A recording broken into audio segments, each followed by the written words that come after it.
Hello everyone, today I'll be telling you the key takeaways in my personal review of the documentary Get Smart with Money that's available on Netflix. So the reason why I'm doing this video is because when I watch a documentary, there are so many different useful tips for you that you can apply in your daily lives and be able to meet your financial goals quicker.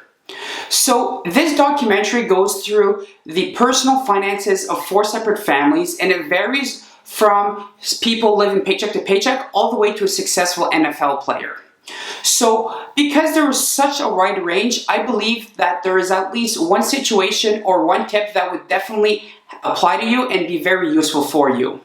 So my key takeaway that I want you to go home with today is at least apply one of these key takeaways I will be telling you and apply it to your daily lives. And if not, definitely go watch that Netflix documentary after this video.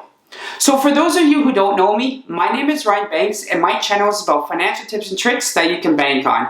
And I post videos every second Monday at 5 p.m. Eastern. So for this video, I'll be going over one or two of my favorite key takeaways from each storyline of the documentary. So the first person we'll go over is Tiffany. Her advisor told her to split her paychecks in different buckets so that she was able to see exactly what she spends every month. So by splitting out, she knows exactly where her paychecks are going, and this way she was able to see exactly where she can cut some expenses and be able to build that emergency fund.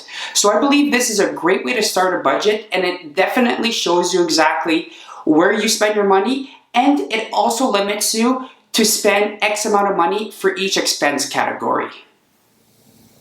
So the second thing I want to go over with you about Ariana's situation is her credit card debt.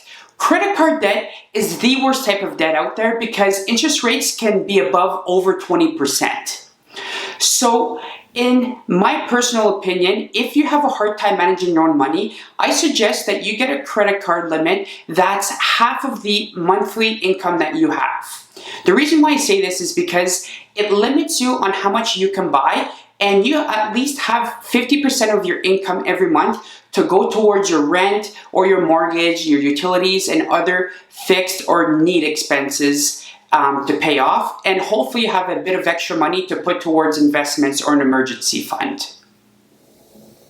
The next storyline I want to talk to you about is the NFL player Tease. I know his situation is very unique, but there is one really great takeaway.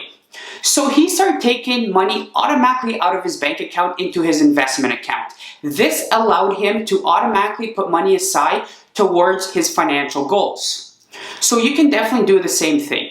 And I know in a documentary he put $1,000 every month while he was getting paid $10,000. So that is a lot of money for most. But that is 10% of his income. So what's 10% for you? Is that something that you can fit within your own budget? If not, what about 5%? Even if it's a little bit amount of money, you gotta start somewhere, and that's completely fine. For example, look at me. When I started my YouTube channel, if you look back at my first videos, the editing, the quality of the video, and also my thumbnails were a lot lower of what they are now. But I've self-taught myself throughout these few months to be able to improve myself, and you can definitely do the same thing with your own finances. The third person I want to talk to you about is Lindsay, the artist who changed her lifestyle and also her job to be able to do something that she loves while making money doing it.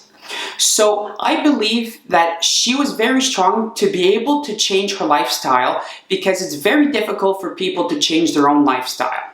So I very applaud her for what she did, and she was able to meet some of her financial goals in less than 12 months. So the other thing that I noticed is she was able to do little side businesses and create different sources of income.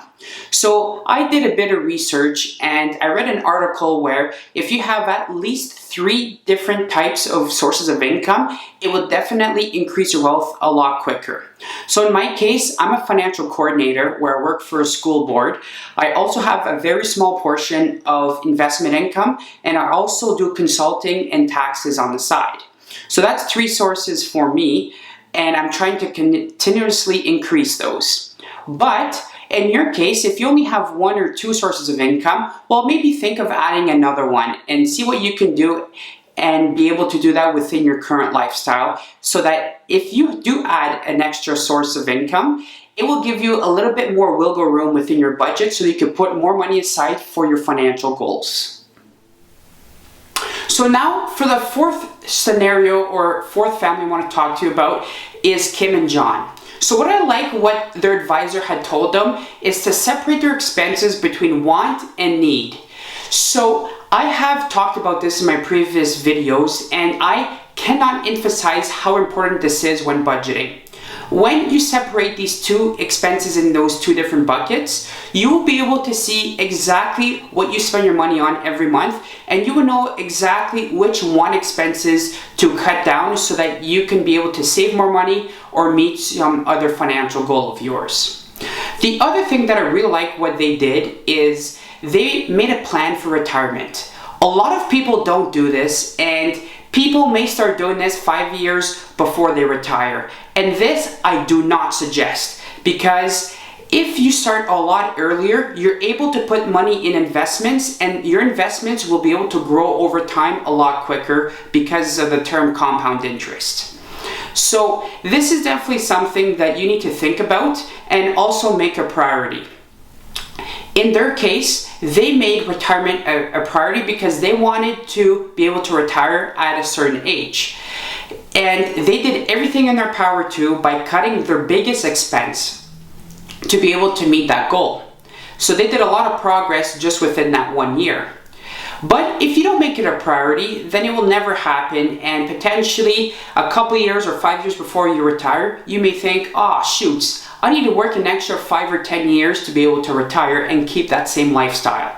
So that's definitely something that you want to think about, and you definitely want to start that early than later. So the one thing I also want to mention is when you're budgeting, in Kim and John's scenario, they made some very, complex Excel's tables and formulas, and budgeting does not need to be that complex. If you want to know exactly how you want to budget, I will be able to help you with a previous video that I did that you can click at the end of the video to know exactly what you need to know when budgeting. So saving money will not be done overnight, but if you take that one little step, it will definitely go a long way. So as you saw in the documentary, or that you will see, you will be able to see exactly the progress of those 4 families in just 1 year. Imagine 5, 10, 20, or even 30 years. And you could just imagine of how much their lives have or will be impacted so positively. So you can do the exact same thing, and it just starts by taking that one little step. And it will be able to help you to be more financially independent. So, like I said at the beginning of the video, I will give you my review, and my review for this documentary is 9.5 out of 10. And the reason is because when I started my YouTube channel, I just want to share my financial knowledge to you, because when we grow up, we don't learn these things. So this documentary kind of encompasses a lot of things that I want to teach you. So if you do have that 90 minutes, I would definitely suggest for you to go watch that video. And if you want to learn more about budgeting, you can click this video right now to be able to go watch that video. So I just want to thank you for watching the video, and I hope you have a great day.